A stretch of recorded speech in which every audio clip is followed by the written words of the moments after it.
this isn't gonna go too well. I really have no idea what I'm gonna say.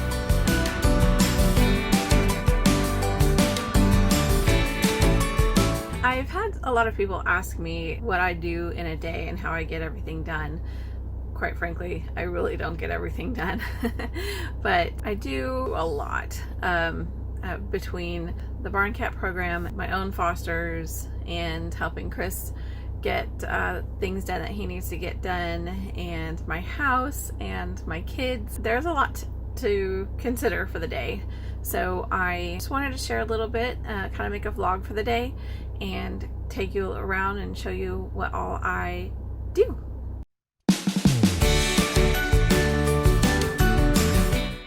First thing we do for the day is I take Chris to the train station. He goes to the VA, and I apologize, this is all wobbly. This is a train coming in, but he's already left.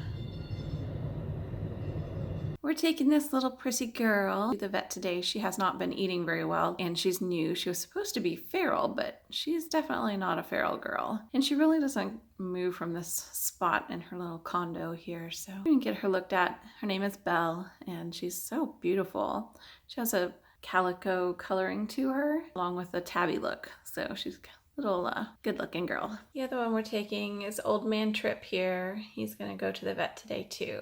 He also was supposed to be feral, but he's not. He is going to get looked at for some potty issues, and he's just an old guy, and when we took him to get neutered, it looked like he already was. So we're gonna get that looked at too, just to be on the safe side. We don't ever want to adopt out an animal that we thought was fixed but isn't. We'll have to see what we can do. He's a little on the older side, so putting him under again would be a hard thing to do, but we'll see what his options are.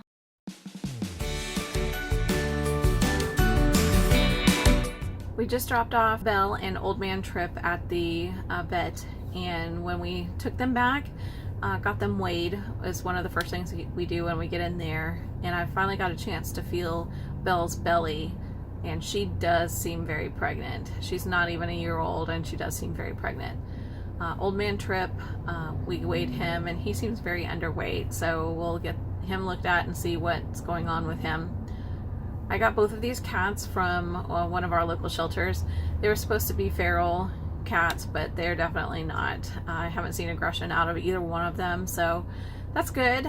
We will get them into our adoption program and hopefully get them adopted very soon. When they are feral, what we do is we put them into our Barn Cat program called Witness Protection, and what we do is we send them out to local barns or rodent problem at their house, and we do a setup where they stay for 2 weeks, and then their barn owners will open it up and let them out. But for now, back to the house and do some cleanup while I'm there. I think the first thing I'm going to do though is write out the thank you cards that I need to get done and get those into the mailbox before mail gets picked up today.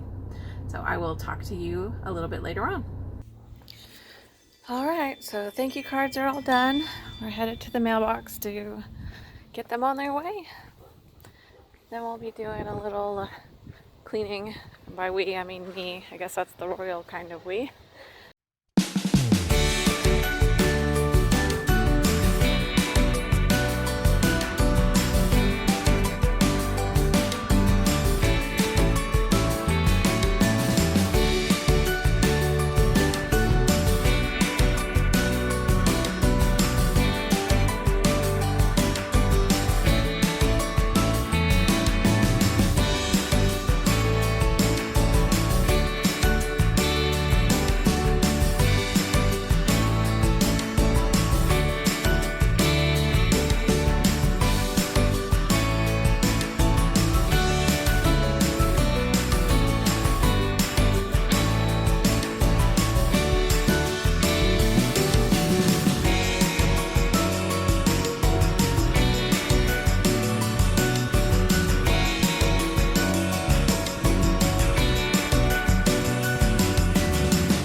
Hi there. The next step that I'm doing right now is heading up to the shelter, not our local shelter, but city just outside, to pick up a couple more feral cats. And if you remember, Belle and Old Man Trip were supposed to be feral cats that I picked up, and they are definitely not. So, and then we do think that Belle is pregnant, so that kind of adds another layer of difficulty for what we're trying to do.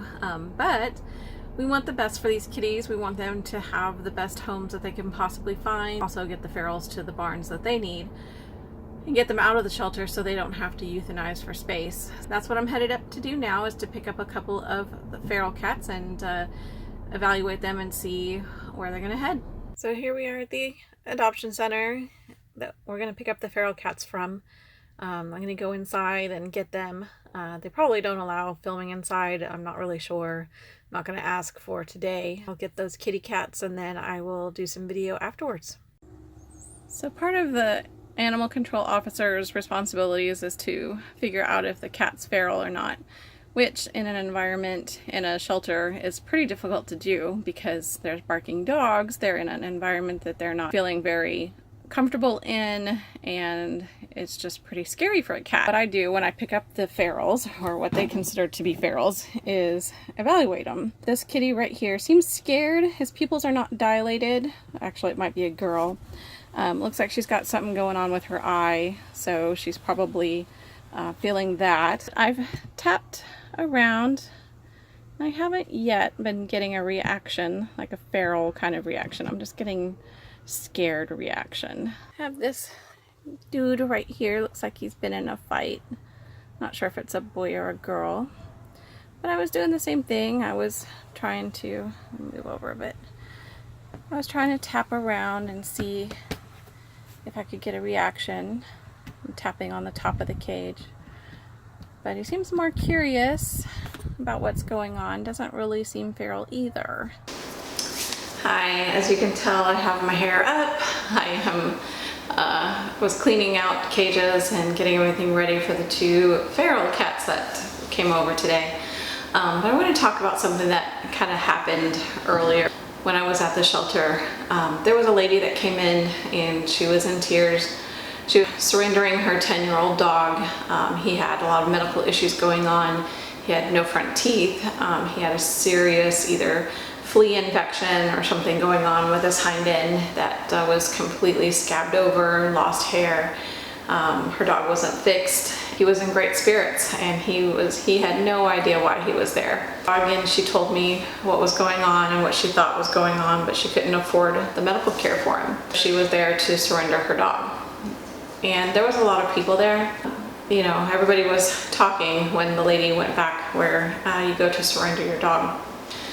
I want to talk about this a little bit because especially people in rescue tend to be very judgmental about people that do this.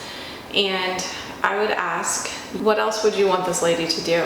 If she can't afford medical care, she cannot afford medical care.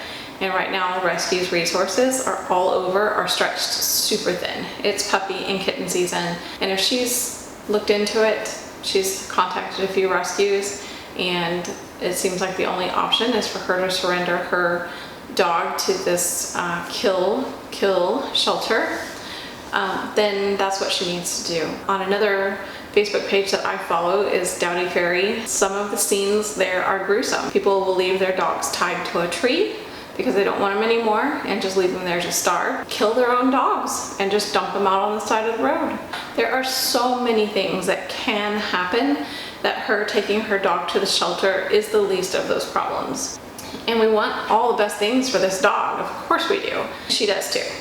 For us to pass judgment on this lady, it's not our place. It's not for us to say that she has to keep the dog and go broke, not feed her kids or her family, or I don't know what else she has going on in her life. If she can take it to the shelter and try to get the help that it needs and possibly get it adopted, it is a better situation for the dog than to just be let go and released. If you're one of those people that have surrendered your dog to a shelter, thank you. Thank you for caring enough to go and release a dog and sign your name on that dotted line saying this is what you want. It isn't the most ideal situation, but when you're faced with a bad decision and a worse decision, you do what you have to do. Thank you for taking time and caring enough to take your dog to the shelter. Just know that you are doing the right thing.